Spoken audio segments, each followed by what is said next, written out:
Hello everyone. Welcome to digital marketing basics. दोस्तों, इस course में हम लोग डिजिटल मार्केटिंग रिलेटेड वो सारे चीज़ों के बारे में बात करेंगे जिसको जान लेने से डिजिटल मार्केटिंग के फील्ड में आपकी बहुत अच्छी पकड़ बन जाएगी। आजकल जो हमारे अराउंड ये कोविड का इतना सारा प्रॉब्लम्स चल रहा है, इस चीज़ ने हमारे मार्केटिंग को और इन्फोर्स कर दिया है कि हमारे जो बिजनेसेस है उसको हम ऑनलाइन लेके जा सके।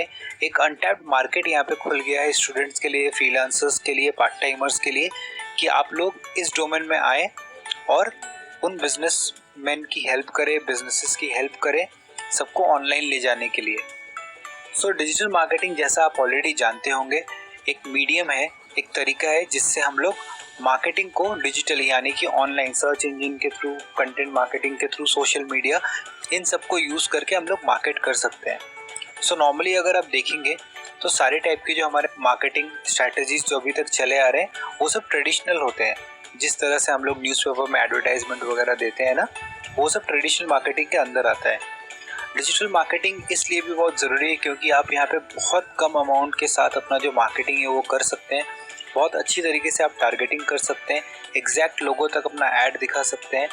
और मज़े की बात तो ये है कि आजकल हर कोई मोबाइल यूज़ कर रहा है, डिजिटल डिवाइसेस यूज़ कर रहा है। अगर आप करेक्ट टाइम पे, सही जगह और सही टाइम पे अगर आप पहुंचना चाहते हैं, वो सिर्फ और सिर्फ डिजिटल मार्केटिंग के थ्रू ही पॉसिबल है।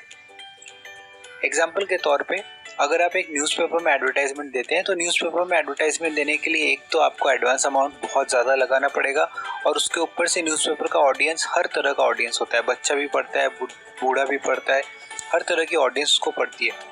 लेकिन वही चीज़ अगर आप डिजिटल मार्केटिंग के थ्रू अपना एडवर्टाइजमेंट देते हैं तो आप बहुत प्रिसाइज टारगेटिंग कर सकते हैं और एग्जैक्ट उन्हीं लोगों को अपना एडवर्टाइजमेंट दिखा सकते हैं जिनको आप दिखाना चाहते हैं।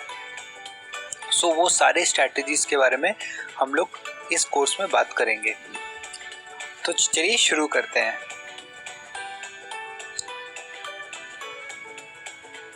Digital marketing plan and strategy. सबसे पहले हम लोगों को ये जानना पड़ेगा कि अगर हम लोग डिजिटल मार्केटिंग करना चाहते हैं तो हम लोगों को इन सब चीज़ों के बारे में थोड़ी नॉलेज होनी चाहिए।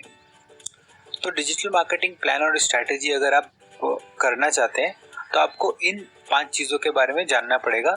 Marketing goals, understanding the buyer, inbound marketing, direct response advertising और रोल आउट। इन सब चीज़ों के बारे में मैं आगे आपको बताता चलूँगा, बट आप ये समझ लीजिए कि इनको जब आप डिसाइड कर लेंगे अपने स्ट्रैटेजी में, इनको इनकॉर्पोरेट कर लेंगे, तो आप बहुत बढ़िया तरीके से अपना जो डिजिटल मार्केटिंग का स्ट्रैटेजी है वो आप अपने बिजनेस के लिए बना सकते हैं। और अगर आप एक जॉब कर रहे हैं या फिर आप फ्रीलांसर है, पार्ट टाइमर्स हैं, तो आप दूसरे बिजनेसेस के लिए ये स्ट्रैटेजी बना सकते हैं। सिर्फ इतना ही नहीं दोस्तों, आप कुछ भी करते हैं लाइफ में उसमें एक प्लानिंग की रिक्वायरमेंट होती है, राइट? तो वो प्लानिंग डिजिटली आप किस तरह से कर सकते हैं, वो सब चीज़ें हम लोग सबसे पहले इसमें सीखेंगे। मैं ओपन करता हूँ अपना फर्स्ट स्लाइड, मार्केटिंग गोल्स और ऑब्जेक्टिव।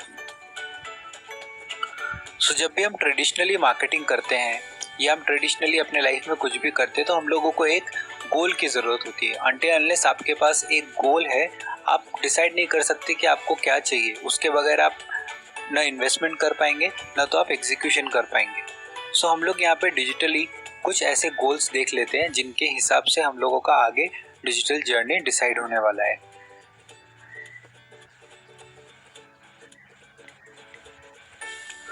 जब हम डिजिटल मार्केटिंग ऑब्जेक्टिव्स के बारे में बात करते हैं तो वो मेजरली 4 तरह के हम लोगों के मार्केटिंग ऑब्जेक्टिव्स होते हैं। सबसे पहला तो है एक्विजिशन ऑब्जेक्टिव, जहाँ पे हम लोग अक्वायर करने के लिए, नए नए कस्टमर्स को एक्वायर करने के लिए जो हम लोग स्ट्रैटेजीज बनाते हैं वो हमारे एक्विजिशन ऑब्जेक्टिव्स में आता है। नेक्स्ट है हमारा कन्वर्जन ऑब्जेक्टिव, जहाँ पे हम लोग कन्वर्जन स्ट्रैटेजी सेट करते हैं तो हम लोगों का वहाँ पे कन्वर्जन ऑब्जेक्टिव एप्लीकेबल होता है। उसी तरीके से एडवोकेसी है, जहाँ पे हम लोग अपने यूज़र्स को एज एडवोकेट्स बनाते हैं। लॉयल कस्टमर्स को हम लोग आगे बोलते हैं कि आप रेकमेंड करो एक फ्रेंड को। तो वो सारे लोग जो एडवोकेसी हम कराना चाहते हैं, अपने ब्रांड को और बढ़ाना चाहते हैं, लोगों को वर्ड ऑफ माउथ से हम लोग और सेल्स लाना चाहते हैं, तो वो सारे के सारे जो ऑब्जेक्टिव्स है वो एडवोकेसी के अंदर आते हैं। और रिटेंशन में उसी तरीके से जब हम लोग रिटेन करके रखना चाहते हैं सो हम लोग हमेशा ये बैलेंस मेंटेन करना चाहेंगे, न्यू वर्सेस ओल्ड कस्टमर्स। सो हमारे जो ओल्ड कस्टमर्स हैं उनको हमको रिटर्निंग कस्टमर्स बनाना है, और जो हमारे नए कस्टमर्स हैं उनको हम लोगों को और बिल्ड करना है। सो मेजरली जैसा मैंने आपको बताया, 4 तरह के डिजिटल मार्केटिंग ऑब्जेक्टिव्स होते हैं। एक्विजिशन ऑब्जेक्टिव, नए कस्टमर्स को लाने के लिए। कन्वर्जन ऑब्जेक्टिव, कन्वर्ट करने के लिए एग्जिस्टिंग कस्टमर्स को सेल्स पे कन्वर्ट करने के लिए। रिटेंशन ऑब्जेक्टिव, जहाँ पे हम लोग कस्टमर्स को रिटेन करके रखने के लिए ऑब्जेक्टिव सेट करते हैं। और चौथा है हमारा एडवोकेसी, जहाँ पे इंटरनेट पे हमारे जो कस्टमर्स हैं उनको हम लोग वर्ड ऑफ माउथ से और कस्टमर्स एक्वायर करने के लिए कैसे उनको अपने ब्रांड एडवोकेट्स बना सकते हैं, वो सारी चीज़ें हम लोग इस स्लाइड में डिस्कस करते हैं। तो जब इन्हीं सब चीज़ों के बारे में हम लोग ऑनलाइन बात करते हैं, डिजिटली बात करते हैं, तो हम लोगों के क्या क्या मार्केटिंग ऑब्जेक्टिव्स हो सकते हैं, चलिए आइए देखते हैं। सबसे पहला हमारा ये मार्केटिंग ऑब्जेक्टिव हो सकता है कि हम लोगों को अपना सेल्स और रेवेन्यू इंक्रीज करना है। सेकंड हमारा मार्केटिंग ऑब्जेक्टिव हो सकता है हम लोगों को टारगेटेड ट्रैफिक अपने वेबसाइट पे लेके आना है। सो अगर आपके वेबसाइट पे ट्रैफिक आएगा तो वो, अगर आपका पूरा का पूरा सेल्स फनल ठीक से बिल्ट है तो आप उसको कन्वर्ट कर सकते हैं एक बढ़िया से रेवेन्यू में। थर्ड है हमारा इंक्रीज योर ऑनलाइन विजिबिलिटी।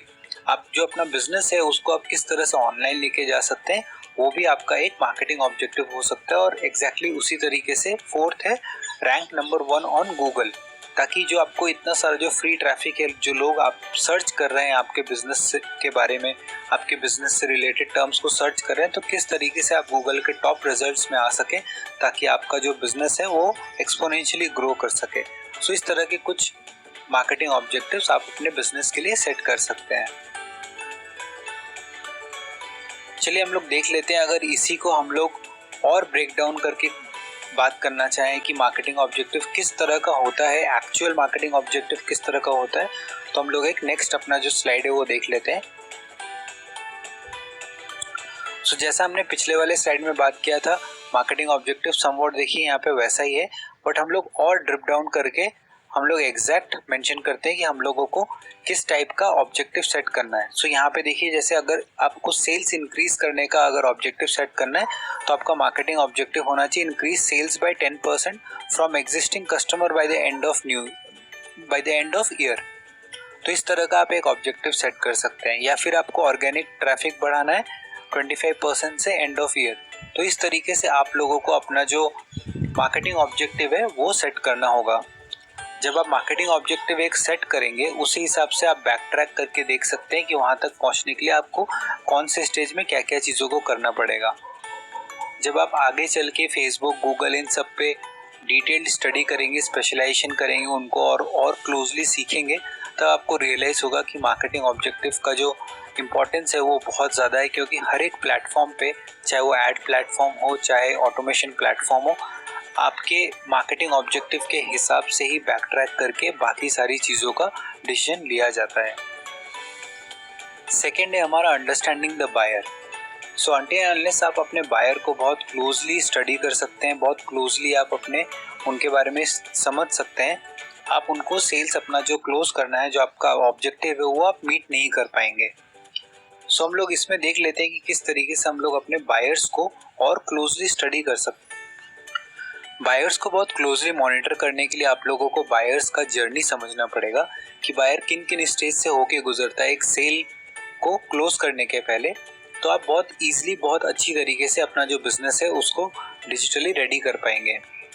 सो देखिए, बायर जो होता है वो सबसे पहले अवेयरनेस की स्टेज से जाता है, जहाँ पे वो कोई एक प्रॉब्लम फेस कर रहा है जिसका उसको सॉल्यूशन चाहिए। मोस्टली जो सेल्स होता है वो उसी के बेसिस में होता है। जब तक बायर का जो आप प्रॉब्लम स्टेटमेंट है वो आप स्टडी नहीं करेंगे, उसको आप नहीं समझेंगे, तब तक आप अपना सॉल्यूशन यानी कि आप अपना प्रोडक्ट उनको सेल नहीं कर पाएंगे। सो अवेयरनेस होना ज़रूरी है। आप बायर के बारे में जानिए, कहाँ पे वो लोकेटेड है और उनकी क्या प्रॉब्लम स्टेटमेंट है। फिर आता है हमारा कंसिडरेशन स्टेज।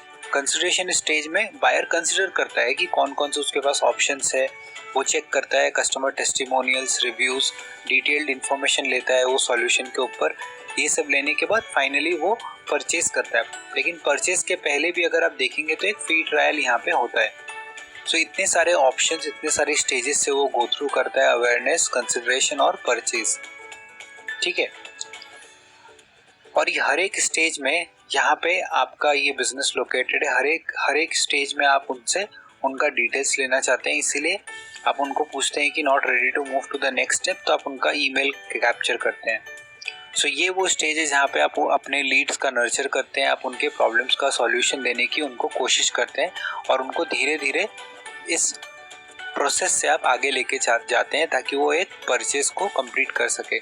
सो ये जो प्रोसेस है अवेयरनेस से लेके कंसिडरेशन से लेके परचेज तक, इसको समझना बहुत ज़रूरी है। अगर आप बायर का जर्नी नहीं समझेंगे तो आप इसको इसके फुल पोटेंशियल को अनलॉक नहीं कर पाएंगे। सो दोस्तों इस वीडियो को हम लोग यहीं तक रखते हैं, बायर्स जर्नी तक। आगे और इंटरेस्टिंग चीज़ें सीखेंगे। फिलहाल के लिए